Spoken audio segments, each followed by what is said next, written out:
should you borrow money and buy Bitcoin with debt? You may have heard people talking about the fact that, hey, the interest rate I can get if I borrow money is relatively low and the return on Bitcoin is way higher. So why don't I borrow money at whatever interest rate and then make more money on the Bitcoin? Now, if everything works out, then what's going to happen is you'll repay the loan at whatever, 10% interest, but then you get 50% more Bitcoin. But the problem is, if the value of your $100,000 of Bitcoin starts to drop, you're going to get a margin call, because now $50,000 that you borrowed is more than 50% of the value of your Bitcoin.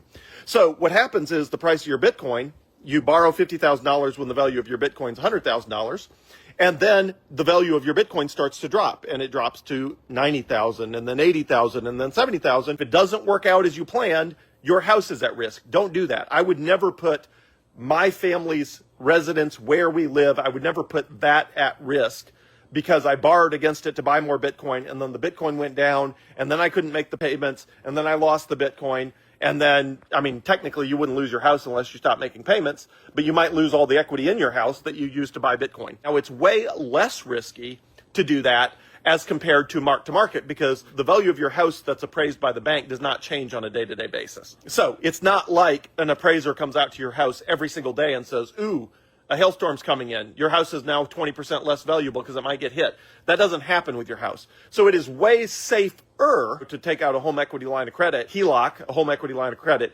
It is much safer to do that as compared to borrowing against your Bitcoin or borrowing against a stock portfolio or something like that. I am much more open to financing a house or a car so that you don't have to sell Bitcoin.